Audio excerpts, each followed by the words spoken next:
Việt Thành xin kính chào quý vị. Chào mừng quý vị đến với chương trình bình luận thời sự tối thứ Năm ngày 2 tháng 2 năm 2023. Thưa quý vị, trong chương trình bình luận thời sự tối hôm nay,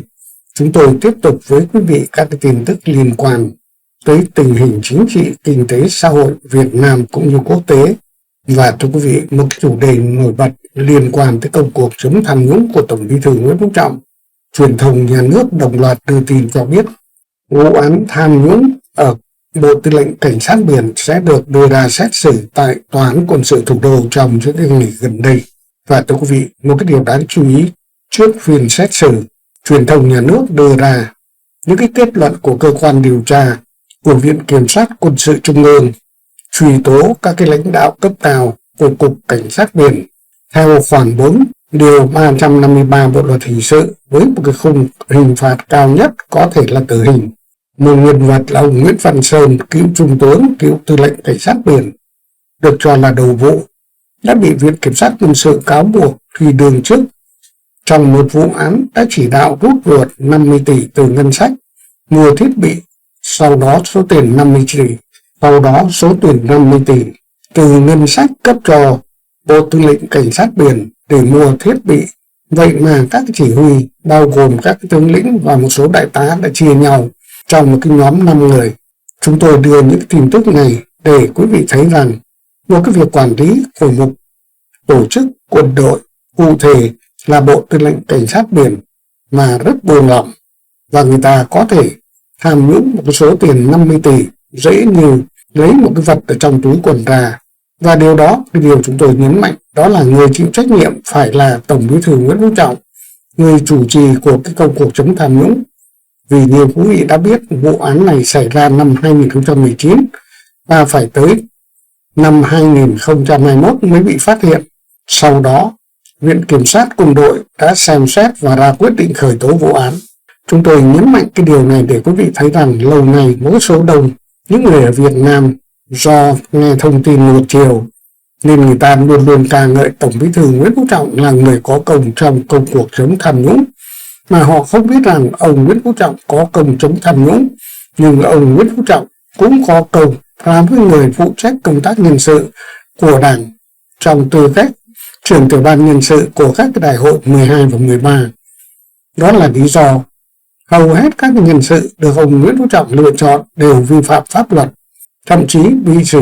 lý hình sự. Và thưa quý vị, một cái nội dung thứ hai liên quan tới cái câu chuyện bà Nguyễn Thị Thanh Nhàn đã cho luật sư của mình tiến hành một cái công việc gọi là kháng cáo một cái bản án của phiên xét xử vắng mặt. Tuy nhiên có những ý kiến cho rằng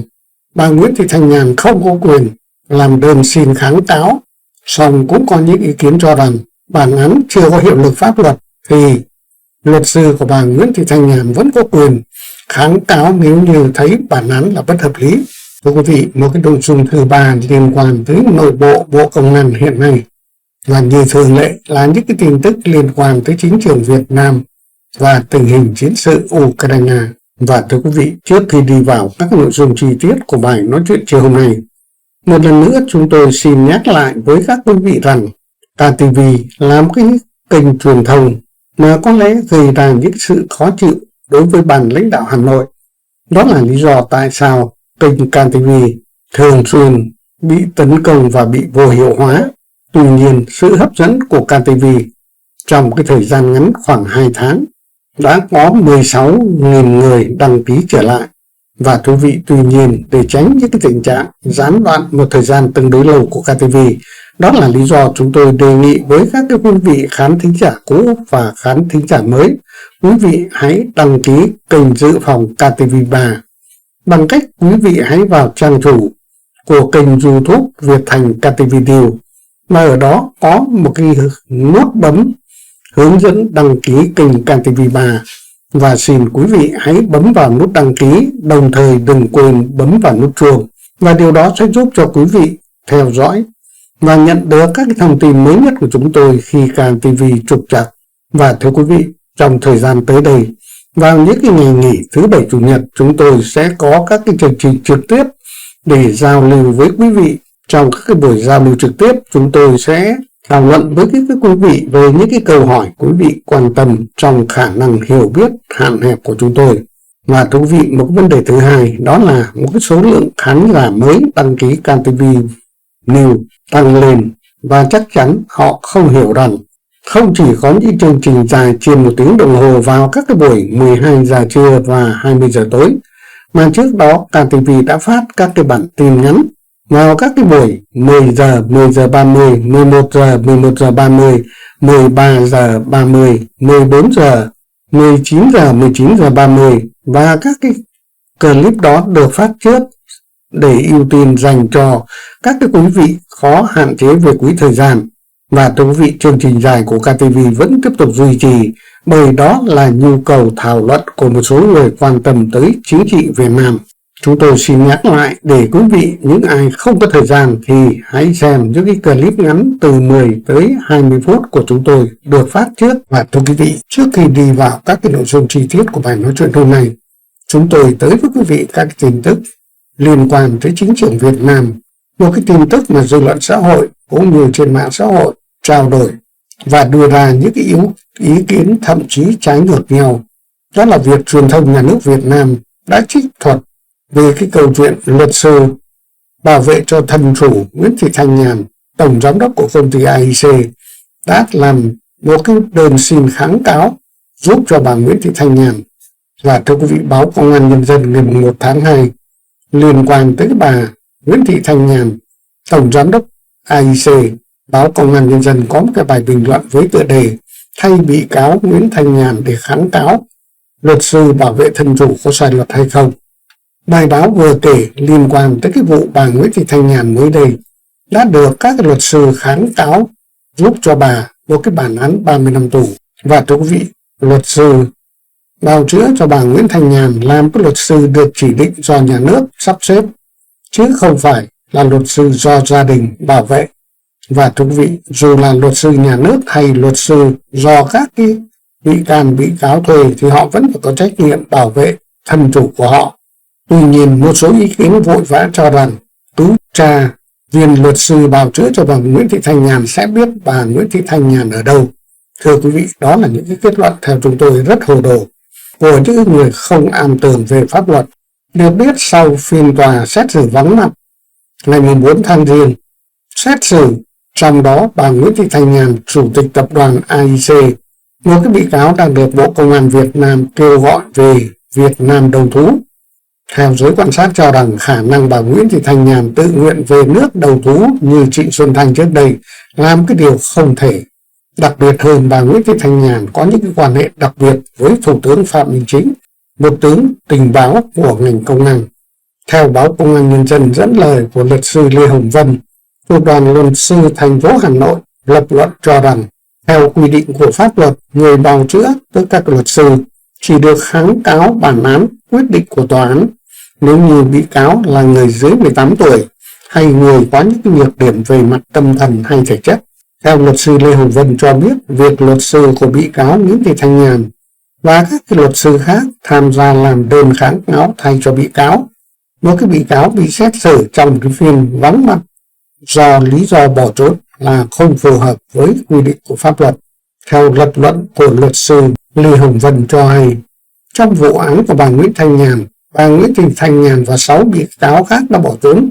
hoàn toàn có đủ năng lượng trách nhiệm hình sự, cho nên luật sư không được kháng cáo thay. Và thưa quý vị, theo báo Thanh Niên cho biết, theo luật sư Quách Thành Lực, đoàn luật sư thành phố Hà Nội, ngày 1 tháng 2 cho báo Thanh Niên biết rằng luật sư Quách Thành Lực tỏ ra rất bất ngờ khi bản án sơ thẩm dành quyền kháng cáo của các luật sư bào chữa cho các bị cáo vắng mặt. Theo luật sư Quách Thành Lực, bà Nguyễn Thị Thanh Nhàn và một số bị cáo đang bị áp lệnh truy nã thì không phải là cái đối tượng mà luật sư bào chữa có quyền kháng cáo thay. Theo luật sư này cho biết, quyết định của tòa sơ thẩm là hoàn toàn không phù hợp. Tuy nhiên, thưa quý vị, báo Thanh Niên dẫn một ý kiến của luật sư Nguyễn Văn Quỳnh, một cái người được cho là luật sư nhân quyền tham gia trong các vụ án bảo vệ cho các cái thân chủ, là những nhà đấu tranh ở Việt Nam. Luật sư Nguyễn Văn Quỳnh nói, do bản án đó chưa có hiệu lực pháp luật, đó là lý do các luật sư có thể kháng cáo, nếu như họ thấy bản án không đảm bảo khách quan hay nó ảnh hưởng tới quyền và lợi ích hợp pháp của các bị cáo để cấp phúc thẩm có thể xem xét. Thưa quý vị, câu chuyện đó theo chúng ta hãy nhường cho giới luật và các luật sư tranh luận. Tuy nhiên, một cái vấn đề của chúng tôi nêu để quý vị thấy rằng vấn đề phản biện xã hội, tức là các bên đưa ra các ý kiến khác nhau về một vấn đề và cuối cùng người ta sẽ hướng tới để các ý kiến thống nhất theo một cái phương pháp gọi là tiệm cận. Đó là lợi ích của phản biện xã hội. Và thưa quý vị, điều đó nó cũng tương tự như KTV đưa các tin tức mà một số người thiếu hiểu biết không hiểu lại nghĩ rằng KTV đưa các tin tức chống phá vân vân và vân vân. Và thưa quý vị hãy hình dung rằng giá như quý vị đang sống ở các quốc gia tiến bộ tự do dân chủ thì rất nhiều các đài truyền hình của các quốc gia đó thuộc sở hữu của nhà nước hay tư nhân, người ta đưa ra các cái góc nhìn, các cái tin tức dưới các cái góc độ khác nhau, song đảm bảo những yếu tố là phải trung thực. Và thưa quý vị, tóm lại câu chuyện đối với bà Nguyễn Thị Thanh Nhàn đề nghị kháng cáo bản án sơ thẩm trong cái phiên xử vắng mặt, thực ra nó là một cái trò chơi của những cái thế lực chính trị theo chúng tôi thuộc về Thủ tướng Phạm Minh Chính. Đó là những cái trò chơi của họ trong đấu tranh quyền lực. Và thưa quý vị, bây giờ chúng ta chuyển sang một cái nội dung thông tin liên quan tới cựu tư lệnh cảnh sát biển đã bị cáo trạng của Viện Kiểm sát Quân đội cáo buộc rút ruột 50 tỷ đồng chia nhau. Và thưa quý vị, đây chỉ là một trong những cái mảng trong một cái vụ án tổng thể vi phạm pháp luật tham nhũng lớn của Bộ Tư lệnh Cảnh sát biển. Theo VN Express cho biết, ông Nguyễn Văn Sơn, cựu trung tướng, cựu tư lệnh cảnh sát biển, đã bị Viện Kiểm sát Quân sự cáo buộc. Theo đó, trong thời gian đương chức, tướng Nguyễn Văn Sơn đã rút ruột 50 tỷ đồng từ ngân sách mua thiết bị cho Bộ Tư lệnh Cảnh sát biển để ăn chia với các cán bộ dưới quyền. Theo VN Express cho biết, sau 9 tháng bị bắt tạm giam, đầu năm 2023, tướng Nguyễn Văn Sơn, 59 tuổi, đã bị Viện Kiểm sát Quân sự Trung ương truy tố về cái tội tham mô tài sản theo điều 353 Bộ luật hình sự với cái khung hình phạt cao nhất có thể lên tới tử hình. Và đặc biệt trong cái vụ án này, tướng Nguyễn Văn Sơn bị xác định là cái vai trò chủ mưu và khởi xướng. Do đó, tướng Sơn phải chịu trách nhiệm chính. Ngoài ra còn 6 người bị truy tố cùng cái tội danh. Đó là cựu trung tướng Hoàng Văn Đồng, 63 tuổi, cựu chính ủy, cựu thiếu tướng phó chính ủy Doãn Bảo Quyết, 61 tuổi, cựu thiếu tướng, cựu phó tư lệnh cảnh sát biển, cựu tham mưu trưởng Phạm Kim Hậu, 59 tuổi, Bùi Trung Dũng, 63 tuổi, cựu thiếu tướng, cựu phó tư lệnh cảnh sát biển, Nguyễn Văn Hưng, 57 tuổi, cựu đại tá, cựu cục trưởng Cục Kỹ thuật Bộ Tư lệnh Cảnh sát biển, Bùi Văn Huệ, 54 tuổi, cựu thượng tá, cựu phó phòng tài chính. Và thưa quý vị, được biết vụ việc xảy ra từ năm 2019, song đến ngày 19 tháng 6 năm 2020, thiếu tướng Phạm Kim Hậu, cựu phó tư lệnh cảnh sát biển, đã làm đơn gửi tới các cái cơ quan chức năng kèm theo 2 file ghi âm phản ánh về những cái vụ việc tiêu cực tham nhũng của cá nhân tướng Hậu và các cái đồng phạm. Những cái tài liệu đầy đủ như vậy, nhưng thưa quý vị, tại sao phải cho tới cuối năm 2021 lúc đó vụ án mới được đưa ra ánh sáng và Tổng Bí thư Nguyễn Phú Trọng đã quyết định đưa vào hồ sơ của cái vụ án đặc biệt do cơ quan phòng chống tham nhũng và tiêu cực trung ương xử lý. Và thưa quý vị, trong cáo trạng của Viện Kiểm sát Quân sự Trung ương cho thấy các tướng lĩnh Việt Nam người ta tham nhũng tiền một cách dễ dàng, không thể tưởng tượng được. Theo đó, vụ án bắt đầu từ tháng 2 năm 2019 khi Bộ Quốc phòng giao cho Bộ Tư lệnh Cảnh sát biển xây dựng những cái dự toán ngân sách nhà nước trong công tác quản lý hành chính cho năm 2019 với dự toán ngân sách ước chừng 450 tỷ. Được biết, trong khoản chi ngân sách 450 tỷ, Bộ Tư lệnh Cảnh sát biển phân bổ 150 tỷ cho Cục Kỹ thuật để mua sắm vật tư thiết bị. Tướng Nguyễn Văn Sơn khi đó là Tư lệnh Cảnh sát biển đã chủ động gặp Cục trưởng Cục Kỹ thuật ông Hưng và yêu cầu khi mua sắm thiết bị vật tư trong cái khoản chi 150 tỷ phải rút ra 50 tỷ đồng để chuyển lại cho Bộ Tư lệnh sử dụng. Theo Cục trưởng Cục Kỹ thuật Hưng nói với ông Nguyễn Văn Sơn rằng Cục Kỹ thuật chưa bao giờ thực hiện những việc làm như thế, mà cái việc rút ra 50 tỷ đồng tiền mặt là rất lớn, khó thực hiện, mà việc này phải được tổ chức thống nhất trong Thủ trưởng Bộ Tư lệnh thì Cục Kỹ thuật mới thực hiện. Theo Viện Kiểm sát Quân sự Trung ương cho rằng nhằm tạo điều kiện cho ông Hưng rút ruột 50 tỷ đồng, Trung tướng Nguyễn Văn Sơn đã chỉ đạo Phó phòng Tài chính cắt toàn bộ nguồn kinh phí bảo quản sửa chữa trang thiết bị của vùng 4, vùng cảnh sát biển để phân bổ thêm 29 tỷ cho Cục Kỹ thuật. Do đó, nguồn ngân sách cho Cục Kỹ thuật được tăng lên từ 150 tỷ trở thành 179 tỷ. Sau đó, tháng 4 năm 2019, theo cáo trạng, tại phòng ăn của Thủ trưởng Bộ Tư lệnh Cảnh sát biển, ông Sơn trao đổi với 4 cấp dưới, đó là Trung tướng Đồng, 3 thiếu tướng Quyết, Hậu, Dũng, về kế hoạch rút tức lấy 50 tỷ đồng ngân sách nhà nước, tức 28% phân bổ cho Cục Kỹ thuật để chia nhau. Và thưa quý vị, Tư lệnh Cảnh sát biển Nguyễn Văn Sơn và 4 tướng tất cả đều đồng ý, không có ý kiến gì khác. Và ngày 4 tháng 5 năm 2019, sau khi quyết định giao dự toán ngân sách cho Cục Kỹ thuật với cái ngân khoản 179 tỷ đồng, ông Nguyễn Văn Sơn tiếp tục yêu cầu Cục trưởng Cục Kỹ thuật ông Hưng rút lại 50 tỷ đồng tiền mặt để chuyển về Bộ Tư lệnh. Và thưa quý vị, theo nghị quyết của tướng lĩnh chấp hành chỉ đạo, Cục trưởng Hưng đã trao đổi với yêu cầu 6 trưởng phòng nghiệp vụ thuộc Cục Kỹ thuật thực hiện việc chi tiêu nguồn ngân sách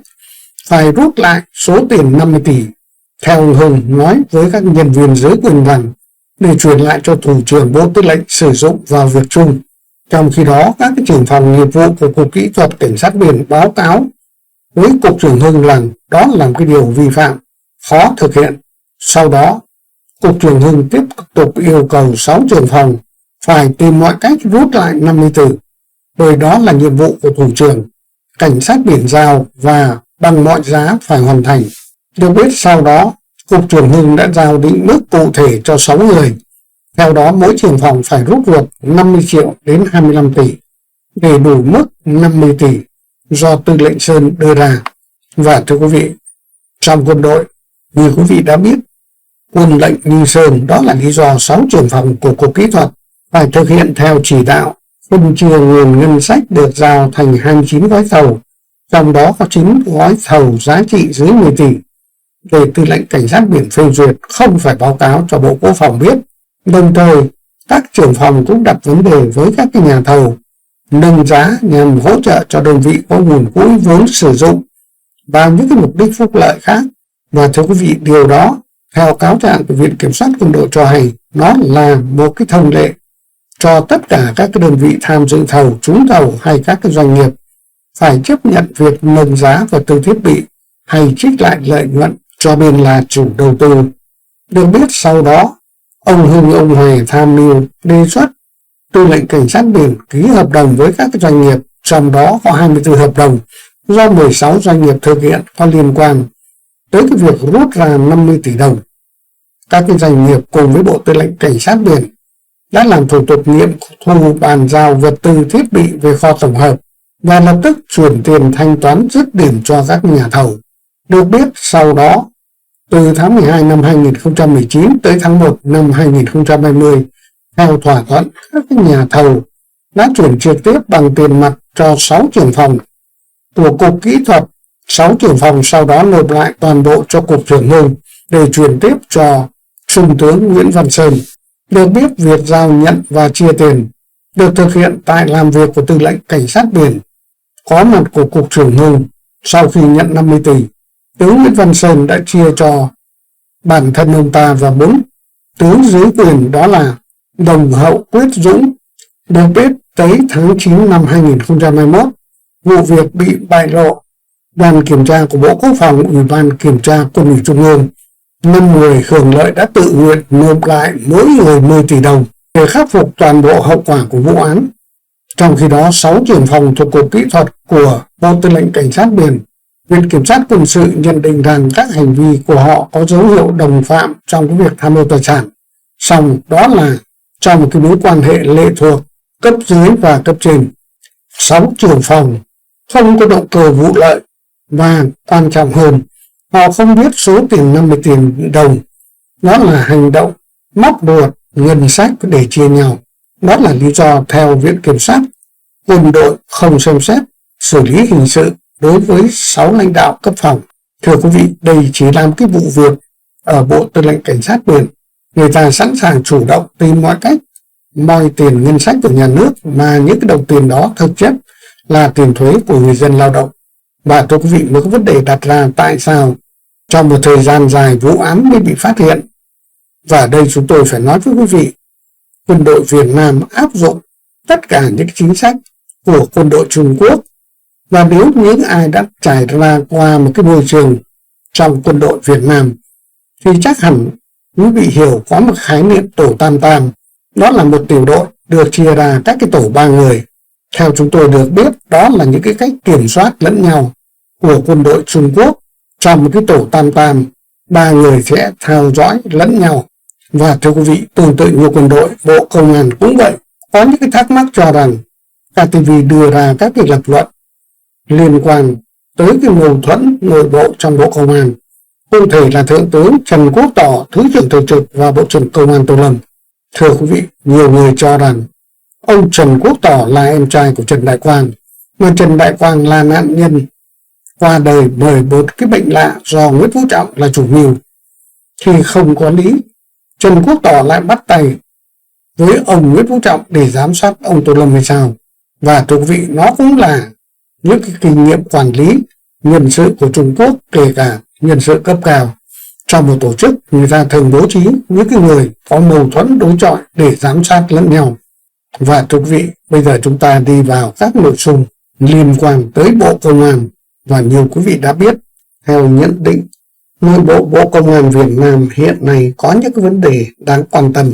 Và đặc biệt trong một cái bài bình luận với tựa đề "Chống tham nhũng, phía bên kia đã bắt đầu phản công" của tác giả Trần Văn đăng trên trang web của đài Tiếng Nói Hoa Kỳ, và những cái vấn đề nổi bật người ta đang rất quan tâm.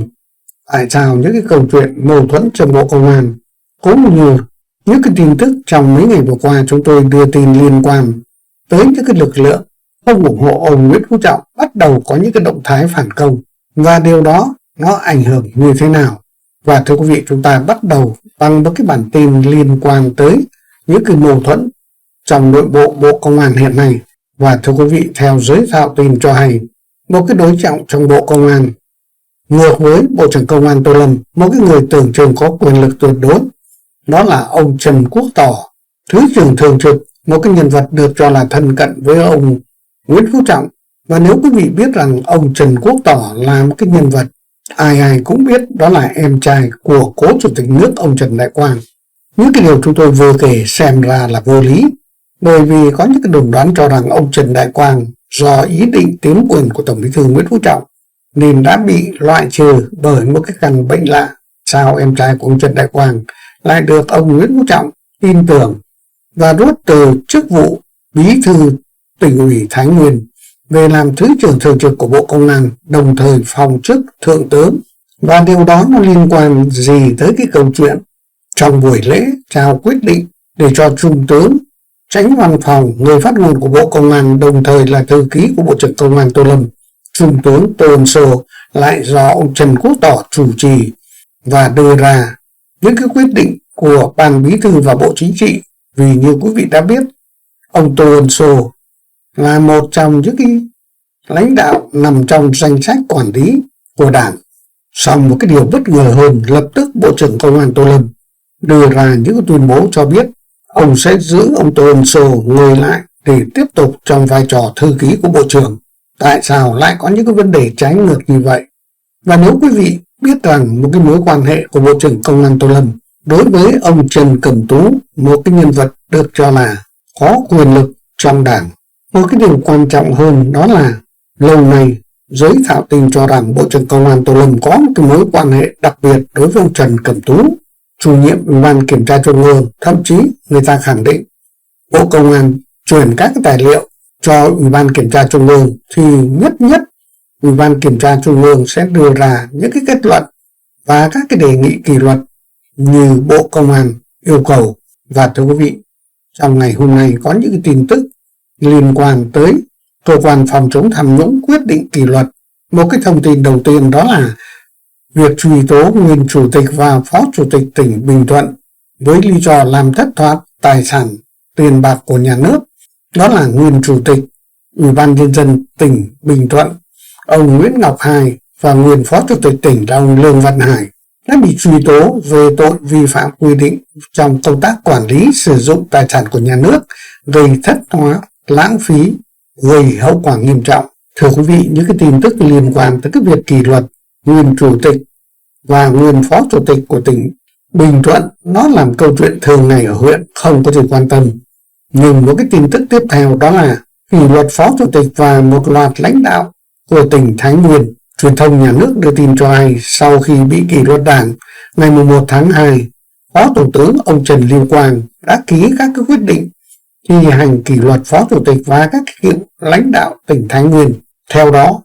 Thủ tướng Chính phủ đã kỷ luật cảnh cáo đối với ông Dương Ngọc Long, cựu chủ tịch tỉnh Thái Nguyên nhiệm kỳ 2011-2016, ông Vũ Hồng Bắc, cựu chủ tịch Thái Nguyên nhiệm kỳ 2016-2021. Cùng với đó, Chính phủ kỷ luật cảnh cáo các ông Nhữ Văn Tâm, cựu phó chủ tịch thường trực tỉnh Thái Nguyên, 2 nhiệm kỳ từ 2011 tới 2021, và ông Đoàn Văn Tuấn, cựu phó chủ tịch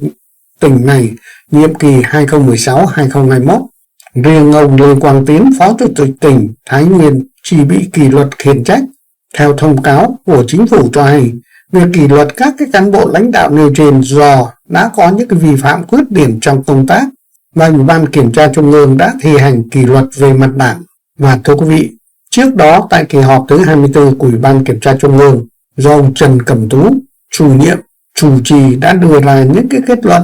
vào tháng 12 năm 2022. Theo đó, Ban Cán sự Đảng Ủy ban Nhân dân tỉnh Thái Nguyên đã vi phạm nguyên tắc tập trung dân chủ, quy chế làm việc, thiếu trách nhiệm, buông lỏng lãnh đạo chỉ đạo để Ủy ban Nhân dân tỉnh và các cái cá nhân vi phạm quy định của Đảng, pháp luật của nhà nước trong vấn đề quản lý. Đặc biệt, việc sử dụng đất đai, tài nguyên khoáng sản đã khiến cho hàng loạt các cán bộ đã bị khởi tố và bắt tạm giam. Thưa quý vị, có người sẽ hỏi tại sao chúng tôi lại nhấn mạnh cái tin tức liên quan tới việc xử lý kỷ luật với ban lãnh đạo tỉnh Thái Nguyên. Bởi vì nhiều quý vị đã biết sau đội 12, Trung tướng Trần Quốc Tỏ, em trai của ông Trần Đại Quang, được điều từ Bộ Công an giữ chức vụ Bí thư Thái Nguyên trong nhiệm kỳ 2016 tới 2021, và hiện nay liên hệ với những cái mâu thuẫn trong Bộ Công an hiện nay, phải chăng những cái thông tin vừa kể để cho thấy ghế của ông Trần Quốc Tỏ, Thứ trưởng Thường trực của Bộ Công an, cũng đã bắt đầu lung lay. Thậm chí có thể một cái ngày đẹp trời nào đó có những cái thông tin ông Trần Quốc Tỏ xin tự nguyện thôi chức. Được biết, trước đó chiều ngày 26 tháng 12 năm 2022, Cơ quan Cảnh sát điều tra của Bộ Công an đã thực hiện lệnh khởi tố bắt giam một số lãnh đạo cán bộ của Sở Tài nguyên Môi trường tỉnh Thái Nguyên về tội lợi dụng chức vụ quyền hạn trong khi thi hành công vụ. Và thưa quý vị, khi ông Trần Quốc Tỏ nhận quyết định Bí thư Thái Nguyên ra đi từ Bộ Công an, có những cái đồn đoán cho rằng nó liên quan tới cái dự án mỏ Wolfram ở núi Pháo. Hẳn quý vị còn nhớ, theo báo Vietnamnet cho hay, việc khởi tố các cái bị can liên quan tới Sở Tài nguyên Môi trường chắc chắn có liên quan tới ông Trần Quốc Tỏ. Được biết, trước đó năm 2021, Cơ quan Cảnh sát điều tra Bộ Công an đã khởi tố bắt giữ 19 bị can về các tội danh vi phạm quy định nghiêm trọng trong việc nghiên cứu, thăm dò, khai thác tài nguyên, mua bán, sử dụng trái phép vật liệu nổ, Công ty cổ phần Yên Phước và Công ty cổ phần Bắc Hải Dương. Trong thông cáo của Bộ Công an nêu rõ, Bộ Công an đã bắt giữ các cán bộ lãnh đạo các sở ngành liên quan do lập các cái hồ sơ khống nghiệm thu khối lượng khai thác hàng triệu tấn than khai thác lậu, đã bị các bị can tiêu thụ trái phép, trốn nhiều loại thuế phí để thu lợi với số tiền bất chính ước chừng 121 tỷ đồng, tương đương với 5,1 triệu đô la Mỹ. Và thưa quý vị, những cái điều chúng tôi vừa dẫn ra để quý vị thấy rằng nó phù hợp với những cái nhận định, đó là không có lửa thì làm sao có khói. Trở lại những cái tin tức đồn đoán trên mạng xã hội Việt Nam hiện nay, theo Đài Tiếng Nói Hoa Kỳ có những tin tức cho biết ông Trương Tấn Sang đang ráo riết xây dựng những người kế nhiệm cho Tổng Bí thư Nguyễn Phú Trọng. Đó là làm công việc không phải là một trách nhiệm của ông Trương Tấn Sang, bởi vì ông Trương Tấn Sang là cựu ủy viên Bộ Chính trị đã nghỉ hưu. Những cái điều đó giới phân tích cho rằng nói thẳng ông Trương Tấn Sang đang tiến hành một cái kế hoạch mưu đồ quy tụ các cái thế lực trong đảng để ngăn chặn những cái hành động được cho là bạo quyền của Tổng Bí thư Nguyễn Phú Trọng, để tìm những cái nhân vật kế cận ông Trọng mà đảm bảo được quyền lợi của các phe nhóm trong đảng, đặc biệt lợi ích của phe nhóm Hà Tĩnh và Long An của ông Trương Tấn Sang. Theo giới phân tích cho biết, hiện nay ông Trương Tấn Sang đang vận động và đã nhận được sự ủng hộ của một số các cái tỉnh thành phía Nam, đó là Long An, Quảng Nam, Đà Nẵng, quê hương của ông Nguyễn Xuân Phúc, thành phố Hồ Chí Minh, Bình Dương. Ông Trương Tấn Sang là một cái người đại diện cho cái nhóm Hà Tĩnh, nơi có rất nhiều những ủy viên trung ương đương chức, và Hà Tĩnh trở thành căn cứ địa thứ hai sau Long An của ông Trương Tấn Sang. Và nếu như thời gian tới đây, giới phân tích nhận định cho rằng ông Trương Tấn Sang vận động được ông Tô Lâm, tức phe Hưng Yên, thì lập tức những cái lãnh đạo Tây Ninh, một cái lực lượng chính trị được cho là đang lên, sẽ hùa theo, và điều đó sẽ khiến cho ban lãnh đạo của phe Nghệ An của ông Phan Đình Trạc sẽ phải suy nghĩ. Những cái tin tức nội bộ cung đình cho hay hiện nay ông Trương Tấn Sang chỉ cần đi vận động sắp xếp những cái phe phái lớn chủ chốt ở trong đảng, đó là phe Cộng sản miền Nam, phe Nghệ An, phe Hà Tĩnh, phe Hưng Yên. Còn các cái phe phái nhỏ không đáng kể, ông Trương Tấn Sang dành việc đó cho báo chí truyền thông với một cái hệ thống trước đây ông Trương Tấn Sang đã giao lại cho ông Nguyễn Xuân Phúc sử dụng. Bây giờ nhóm truyền thông của báo Thanh Niên sẽ giúp sức cho ông Trương Tấn Sang trong việc vận động các cái phe nhóm, các cái ủy viên trung ương ủng hộ ngọn cờ của ông Từ Sang. Và cái vai trò của lực lượng báo chí này sẽ giúp cho ông Trương Tấn Sang chỉ trích ông Nguyễn Phú Trọng về việc ông Nguyễn Phú Trọng tùy tiện, không áp dụng theo quy định của điều lệ đảng và pháp luật, sử dụng những cái ý chí của cá nhân dựa vào những sự ủng hộ của phe Nghệ An, Hà Tĩnh trước đây. Và điều đó ông Nguyễn Phú Trọng đã làm cho các cái quan chức, kể cả các quan chức cấp cao cỡ Nguyễn Xuân Phúc, phải sợ hãi. Thậm chí hiện nay, theo giới phân tích quốc tế, một cái tình trạng các quan chức lãnh đạo Việt Nam hiện nay chán nản, không dám làm việc, bởi vì trong cái giai đoạn nhạy cảm như hiện nay thì điều đó sẽ bất lợi cho cá nhân họ. Trong khi đó, Trương Tấn Sang với một cái chủ trương mà được các cái phe nhóm cũng như các ủy viên trung ương đồng tình, đó là ông Trương Tấn Sang đặt một cái vấn đề đòi ông Nguyễn Phú Trọng phải chịu trách nhiệm, tương tự như ông Nguyễn Xuân Phúc. Theo Trương Tấn Sang, ông Nguyễn Xuân Phúc là một trong 4 tứ trụ, là cựu ủy viên Bộ Chính trị, thì ông Nguyễn Phú Trọng rõ ràng phải chịu trách nhiệm. Đó là chưa kể tới 2 phó thủ tướng, đó là ông Phạm Bình Minh và ông Vũ Đức Đam. Giới phân tích cho rằng những thông điệp của ông Trương Tấn Sang đưa ra muốn gửi tới các ủy viên trung ương và các cái phe phái hiện nay đang lưỡng lự, chưa quyết định ủng hộ ai, rằng nếu ông Nguyễn Phú Trọng tiếp tục làm Tổng Bí thư và cuộc chiến chống tham nhũng bất kể tới cái vấn đề quy định của pháp luật và điều lệ đảng, thì số phận của những cái lãnh đạo hiện nay trong Đảng Cộng sản Việt Nam sẽ rất bấp bênh, và điều đó sẽ ảnh hưởng tới cái việc kiếm tiền, kiếm quyền, trục lợi. Ông Trương Tấn Sang muốn các ủy viên trung ương đảng cũng như các phe nhóm hợp tác với ông Trương Tấn Sang để hạ bệ ông Nguyễn Phú Trọng. Theo đó, một Tổng Bí thư mới sẽ đại diện quyền lợi cho tất cả các cái phe phái, và quyền lợi ở trong đảng sẽ được phân chia hài hòa lợi ích. Một cái điểm đáng chú ý đó là phe nhóm Hưng Yên của Bộ trưởng Công an Tô Lâm được đánh giá là một cái phe cánh rất quan trọng trong chính trường Việt Nam hiện nay. Lâu nay như quý vị biết, phe phái miền Trung của Nguyễn Bá Thanh hay Nguyễn Xuân Phúc có cái tác động rất lớn tới chính trường Việt Nam, bởi vì rõ ràng chính trường Việt Nam dưới cái thời ông Nguyễn Phú Trọng và ông Nguyễn Tấn Dũng đã chia thành 2 phe miền Nam và miền Bắc, có những cái mâu thuẫn rất sâu sắc, và phe chính trị miền Trung bỏ phiếu cho phe nào, Nam hay Bắc, thì cán cân quyền lực sẽ nghiêng về phe đó. Và thưa quý vị, khi còn sống, ông Trần Đại Quang luôn luôn duy trì Đà Nẵng là một cái thế chân vạc giúp cho ông Trần Đại Quang củng cố quyền lực của ông ta. Và bây giờ phe miền Trung tan tác bởi những sự cuộc chiến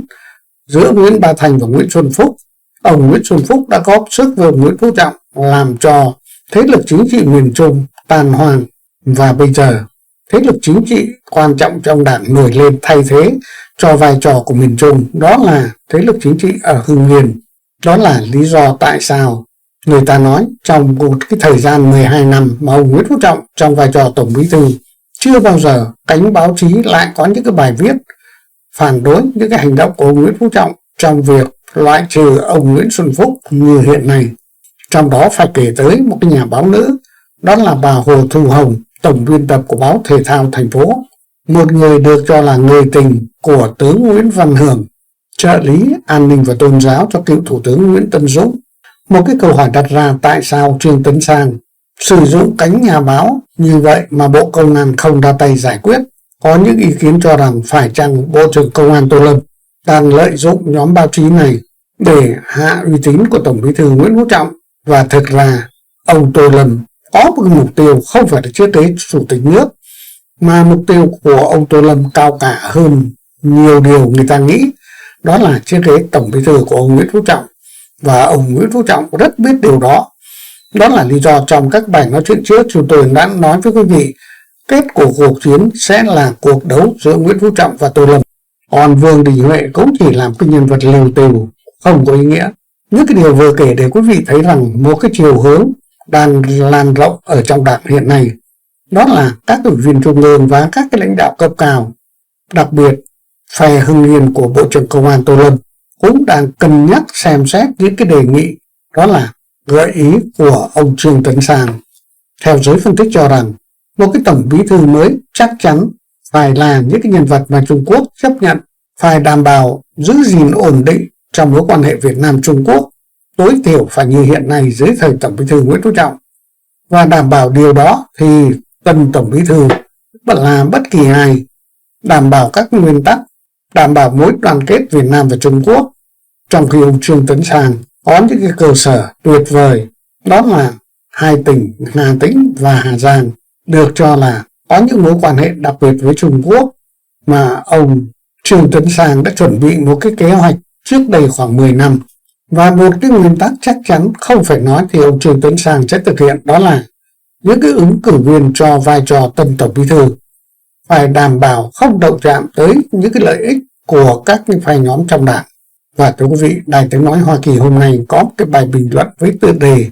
chống tham nhũng, phía bên kia đã bắt đầu phản công. Và thưa quý vị, theo Đài Tiếng Nói Hoa Kỳ cho biết, những cái điều vừa kể không phản ánh thái độ của chính phủ Hoa Kỳ. Theo tác giả cho hay, sau những cái tên tuổi Trần Nguyệt Thu, Nguyễn Thị Xuân Trang, Vương Hà My, và bây giờ tự nhiên mạng xã hội lại nổi lên những cái tin tức liên quan tới một cô bé có tên là Tô Hà Linh, con gái của Bộ trưởng Công an Tô Lâm, Ủy viên Bộ Chính trị, Bộ trưởng Bộ Công an Việt Nam. Điều đó nổi lên sau khi hàng loạt các nhân vật lãnh đạo cấp cao, kể cả nhân vật tứ trụ như Nguyễn Xuân Phúc, hai phó thủ tướng là Phạm Bình Minh, Vũ Đức Đàm, rồi hàng loạt các nhân vật ủy viên trung ương, bộ trưởng đã bị Đảng Cộng sản Việt Nam cho thôi phục vụ. Thưa quý vị, chương trình bình luận thời sự của KTV xin tạm dừng tại đây. Việt Thành xin cảm ơn và xin hẹn gặp lại quý vị trong các chương trình bình luận thời sự sau. Xin gửi lời chào tạm biệt, bye bye quý vị.